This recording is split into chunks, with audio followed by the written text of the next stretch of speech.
nous emmener. Je vous salue encore, chers amis, en ce lundi de percée. Le Seigneur est au rendez-vous avec nous pour une pensée, pour une parole qui va nous propulser vers l'avant, nous propulser vers les hauteurs et les sommets que l'Éternel a prévus pour nous. Ce matin, le thème de ce matin n'est rien d'autre que « Où te caches-tu? Où te caches-tu » Pour ce, nous lisons dans Genèse chapitre 3, versets 9 à 10, la Bible dit ceci. « Mais l'Éternel Dieu appela l'homme et lui dit, « Où es-tu » Il répondit, « J'ai entendu ta voix dans le jardin et j'ai eu peur parce que je suis nu et je me suis caché. » Où te caches-tu? Bien-aimé, laissez-moi vous dire que Dieu ne bénira pas ce que tu prétends être, mais seulement ce que tu es. Dieu ne bénira pas ce que tu prétends être. Dieu ne bénit pas les apparences, mais il bénit les cœurs. Il bénit ce que nous sommes. Il bénit notre véritable identité. Dieu était en train de chercher Adam après la chute, après que Adam l'ait trahi. Dieu lui pose la question, où es-tu? C'est pas parce que Dieu ne savait pas où était Adam, mais Dieu voulait le situer afin de restaurer sa vie, afin d'amener un nouveau devenir dans sa vie. Bien-aimé, Dieu est en train de te chercher, peu importe ce qui s'est passé. Dieu est en train de faire un appel aujourd'hui. Sur les 7 milliards d'habitants qui existent sur la planète Terre, Dieu est en train de te chercher. Dieu est en train de t'appeler. Dieu te cherche. Où te caches-tu? Où te trouves-tu? Où es-tu? Parce que Dieu a besoin de ta présence pour amener quelque chose dans ta vie, pour amener un devenir dans ta vie, pour amener une restauration dans ta vie, pour amener un lendemain dans ta vie. Tu dois être présent, tu dois te présenter. Aujourd'hui, bien-aimés, souvent nous sommes là, mais nous ne sommes pas vraiment là. Même dans nos relations, même dans nos rapports mutuels, nous ne sommes pas présents. C'est pas le véritable nous que nous présentons. Nous portons des masques. Nous présentons quelque chose qu'on veut paraître, mais pas ce qu'on est vraiment. Laissez-moi vous dire que notre Dieu est. Le diable paraît et l'homme devient. L'homme a été appelé à devenir. La Bible déclare, Dieu forma l'homme de la poussière de la terre et il souffla dans ses narines et l'homme devient une âme vivante. Il y a toujours un devenir dans l'homme. Mais quand l'homme commence à prendre le sentier des apparences, c'est une aberration que l'Éternel ne peut pas cautionner, que l'Éternel ne peut pas bénir, parce que nous ressemblons à l'ennemi quand nous marchons dans les apparences. La Bible nous montre que les hommes regardent aux apparences, mais Dieu regarde au cœur. Dieu cherche ton cœur. Quand il te demande où te caches-tu, c'est où est-ce que tu as caché ton cœur. C'est peut-être à cause des mauvaises expériences, à cause des blessures. Tu as caché ton cœur. Tu as caché ce que tu avais de plus précieux. Pourquoi? Parce que tu veux plus être vulnérable devant certaines choses. Mais bien aimé, la beauté de la nature humaine, c'est d'être vulnérable. Et Dieu a besoin parfois qu'on soit vulnérable devant lui. Arrête de porter ces carapaces. Arrête de porter tout. Ces choses, ces masques, et viens tel que tu es devant lui. Il te cherche encore. Est-ce que vous réalisez cela? Adam venait de pécher, Adam venait de trahir le contrat, l'alliance qu'il avait avec Dieu. Mais Dieu le cherche encore. Oh, c'est surprenant. Combien ce Dieu est merveilleux. Un Dieu qui te cherche encore malgré tes fautes. Un Dieu qui te cherche encore malgré tes échecs. Un Dieu qui te cherche encore malgré tes défaillances. Il te cherche. Mais où es-tu? Où te caches-tu? Dieu te cherche. Il y a plusieurs façons dont nous nous cachons. Regardez la réaction d'Adam. Il dit, j'ai entendu ta voix et j'ai eu peur. Depuis quand la voix de Dieu te fait peur? Pourquoi elle te fait peur? C'est parce qu'Adam avait écouté une autre voix. La voix de l'ennemi amène la peur. La voix qui te fait peur, ce n'est pas la voix de l'Éternel. C'est la voix de quelque chose d'autre. C'est la voix d'un ennemi. C'est la voix de ton ignorance. C'est la voix de tes menaces. C'est la voix de tes expériences. La voix de tes échecs. La voix de culpabilité. Mais aujourd'hui, écoute la voix de l'Éternel qui te rassure. La voix de Dieu rassure. La voix de Dieu réconcilie. Parce que si Dieu ne voulait pas de lui, il ne serait pas là en train de te chercher. Oh, tu te demandes peut-être, ah oui, Dieu m'a abandonné, mais laisse-moi te dire, il y a 1001 façons dans L'Éternel se met à te chercher. Tout au long de l'année, il t'a cherché. Par des temps et des circonstances qu'il a permis dans ta vie. Par des gens qu'il a envoyés sur ton chemin. Par des choses qu'il a orchestrées. Par des choses qu'il n'a pas permis dans ta vie. Laissez-moi vous dire que Dieu a deux mains puissantes. Ça, je suis juste en train d'imaginer quelque chose. Il y a une main que Dieu utilise pour te cacher. Et il y a une main que Dieu utilise pour t'exposer. Il y a des moments où Dieu te cache. Pourquoi? Parce qu'il veut te protéger. Il y a des moments où Dieu utilise sa main qui te cache. Où tu vois que rien ne va. Tu es dans le noir. Dieu est en train de te former quand tu es encore dans l'invisible, quand tu es encore caché, couvert. Dieu est en train de te former, de te développer. Mais à un moment, là, il y a une autre main de Dieu qui t'expose. C'est la main de Dieu qui t'a formé. C'est cette main maintenant qui veut te donner des opportunités, qui veut te faire avancer. Mais Dieu a besoin que tu sois présent. Où te caches-tu? Qu'est-ce qui t'a amené dans ce mécanisme de vouloir masquer, de maquiller les choses? C'est peut-être une honte que tu as de toi-même. Tu te dis peut-être si les gens voient ma vraie face, on ne m'acceptera pas. Mais laisse-moi te dire que Dieu t'accepte tel que tu es. Mais il ne te laissera pas tel que tu es. Par sa grâce. Dieu t'accepte tel que tu es. Voici, il y a certaines choses qui nous poussent à nous cacher. Premièrement, il y a la peur. La peur de ce que les gens vont dire. La peur d'échouer. La peur de ne pas être à la hauteur. La peur de réussir parfois même. Tu es tellement habitué à l'échec que la réussite te semble tellement étrangère que tu sabotes même tes propres réussites à cause de la peur. Tu n'arrives pas à croire que ces bonnes choses peuvent t'arriver. Tu n'arrives pas à croire que quelqu'un peut t'aimer et tu es là en train de saboter des relations que Dieu amène dans ta vie. Tu n'arrives pas à croire que c'est toi qui peux avoir cette grande opportunité et tu es en train de les saboter. Justement, par toutes sortes d'attitudes négatives. Il y a aussi la culpabilité. Et Adam était dans cette culpabilité-là. Il n'arrivait pas à regarder Dieu en face. C'est peut-être ton cas, tu n'arrives pas à regarder ton frère, ta soeur en face, tu n'arrives pas à regarder Dieu en face, tu n'arrives même pas à te regarder en face. Je connais des gens qui ne se regardent même pas dans un miroir parce qu'ils ne savent pas supporter le regard qui les juge. Leur propre regard les condamne, leur propre regard les enfonce. À chaque fois qu'ils se regardent dans les yeux, ils se souviennent des tares, des moments où ils ont échoué, des moments où ils n'ont pas été à la hauteur, des moments où ils ont fait toutes sortes de mal. Mais laisse-moi te dire que le regard de Dieu est différent. Dieu te regarde dans ton futur. Dieu regarde ton présent. Il est en train de voir ton futur dans ton présent. Alléluia. Dieu est en train de te dire que tu es plus grand que ce que tu as fait. Dieu est en train de te dire que ce que tu es, ce que je veux faire de toi, ce que tu vas devenir est beaucoup plus grand que toutes les tares que tu as fait, que tous les échecs que tu as connus. Car l'échec dans la vie n'est pas l'échec de la vie.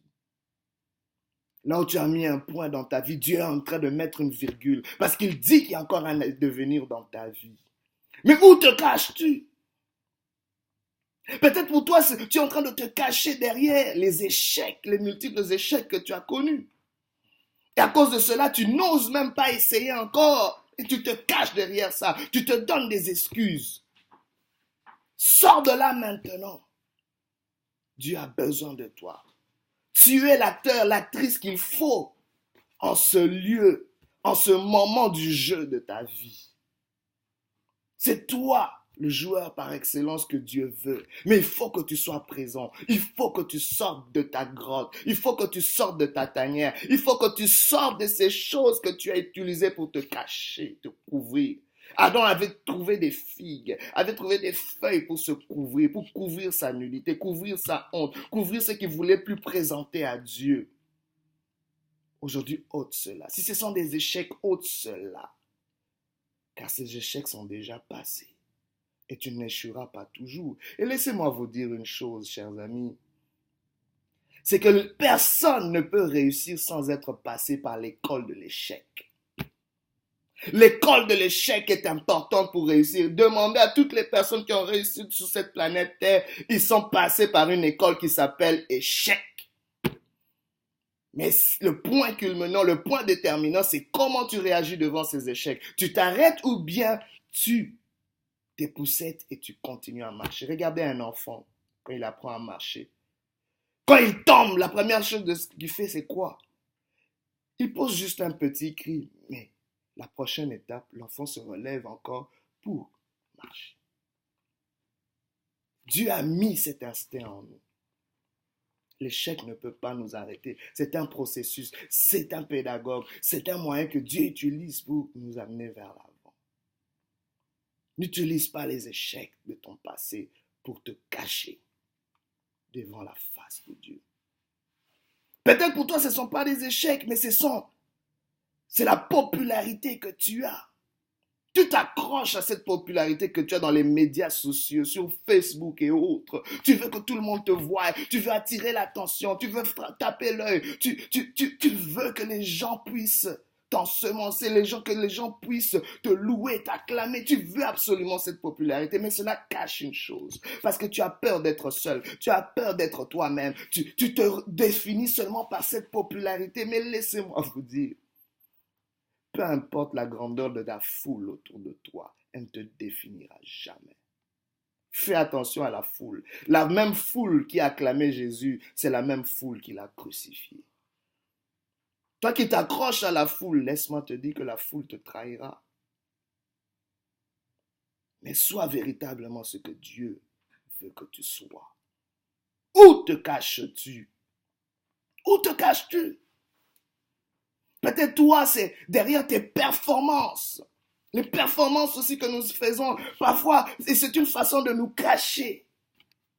Tu te dis que la seule façon que Dieu peut m'accepter, c'est si je produis beaucoup, c'est si je fais beaucoup, c'est si je fais ceci. Les gens vont peut-être m'accepter si je produis beaucoup de fruits. Mais ce n'est pas ça le plus important pour Dieu. Dieu t'aime parce qu'il t'aime simplement, peu importe ce que tu fais ou ce que tu ne fais pas. Dieu t'aime parce qu'il t'a accepté en Jésus-Christ. Aujourd'hui, cesse de continuer à performer, cesse de continuer à vouloir performer. Je ne dis pas que la performance est une mauvaise chose, mais performer pour plaire à Dieu n'est pas une bonne chose. Performer pour se définir, non. Tu es ce que tu es au-delà de tes performances, avant tes performances et en dépit de tes performances. Et ne te définis pas par ces choses. Et peut-être ton cas, c'est que tu es en train de te couvrir, de te cacher derrière les biens matériels. La vie d'un homme, la valeur d'un homme ne se définit pas par ses avoirs. Peu importe l'abondance de ses richesses, cela ne définira jamais qui tu es. Tu es plus que tout ce que tu peux posséder. Laisse-moi te dire que tous les millions que tu peux avoir n'égaleront jamais la valeur de ta vie. Tu vaux beaucoup plus que ça. Parce que tu es un chef-d'œuvre de l'Éternel. Tu as été créé selon son image et sa ressemblance. Tu as été créé pour des œuvres nobles, pour des grandes choses, pour refléter l'image de Dieu, pour représenter Dieu sur cette terre des vivants. Il y a quelque chose, il y a une manifestation de Dieu que toi seul peux manifester, que toi seul peux révéler, que toi seul peux traduire à l'humanité.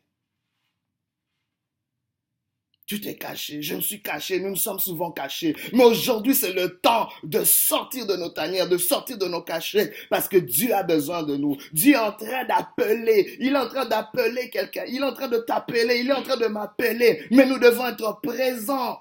Parce que Dieu est sur le point de bénir, mais il veut que tu présentes ton cœur. Il veut que tu présentes la véritable identité. Peu importe ce que tu as fait, peu importe ce que tu as vécu. Mais dis au Seigneur, je suis là pour toi. Je suis là, je suis présent. Je ne me cache plus. Seigneur, je viens tel que je suis. Remplis-moi, inonde-moi. Je me présente à toi. Je viens devant toi tel que je suis. Ôte la peur, ôte la honte, car Dieu t'appelle malgré cette peur, malgré cette honte, malgré cette nudité, malgré cette cachette. Dieu veut encore de toi, Dieu veut encore de toi. Présentons-nous devant lui, venons vers lui. Cessons de nous cacher. Parce que laissez-moi vous dire, quand nous venons vers lui, Dieu va remplir nos vies. Il va remplir nos cœurs. Et c'est du cœur que va parler. C'est de l'abondance du cœur que parlera notre bouche. C'est de l'abondance du cœur que se déversera toutes les choses de notre vie. Parce que c'est du cœur que viennent les trésors de la vie. Dieu veut que ça vienne de l'intérieur vers l'extérieur, que ça vienne de l'intérieur et déborder vers l'extérieur. C'est ce que Dieu veut faire. Il veut ton cœur. Il veut pas te bénir de l'extérieur à l'intérieur, mais de l'intérieur à l'extérieur. Mais présentons-nous, venons devant lui. Comment on le fait? C'est en étant d'abord honnête. La Bible déclare, le psalmiste David qui dit, Seigneur, tu veux que la vérité soit trouvée au fond du cœur. C'est ce que tu veux. Soyons vrais avec Dieu. Cessons de nous mentir. Cessons de nous mentir à nous-mêmes. Soyons vrais avec Dieu. Seigneur, voici ce que je suis. Jacob l'a dit quand on lui a demandé, qui es-tu? Il a dit, je suis Jacob. Un tricheur, un margoulet, mais c'est ce que je suis. Présente-toi. Dieu sait exactement qui tu es. Mais la question, c'est est-ce que tu as l'audace et le courage de te présenter tel que tu es, afin qu'il puisse changer ta vie, parce que Dieu ne veut pas se limiter là dans ta vie. Il veut amener un plus dans ta vie. Aujourd'hui, ne te cache plus. Si tu entends sa voix aujourd'hui, ne te cache plus. Présente-toi parce qu'il y a un rendez-vous divin pour toi. Il y a un rendez-vous divin pour toi et moi. Au nom de Jésus, prie avec moi. Tu sais peut-être pas comment te présenter, mais dis, Seigneur Jésus, je viens devant toi, je me présente devant toi. Viens, Seigneur, dans ma vie. Remplis-moi, inonde-moi, afin que ma coupe déborde. Je viens à ce rendez-vous, Seigneur, ce que tu as prévu pour moi. Je viens tel que je suis, Seigneur. Bénis mon cœur, Seigneur, afin de bénir ma vie. Seigneur, touche-moi, Seigneur, mon Dieu. Ôte toutes ces choses qui m'ont couvert, toutes ces choses par lesquelles je me suis caché, Seigneur. Je me débarrasse de cela et je viens à toi. Que l'Éternel te bénisse, que l'Éternel te comble, que l'Éternel te visite. Et c'est lui seul qui pourra te cacher dans ses mains, là où nul ne pourra te ravir. Dans le nom de Jésus, que rien ne t'atteigne, que rien ne te touche entre les mains du Seigneur. Tu es en sécurité. Reçois la paix de Dieu au nom puissant de Jésus.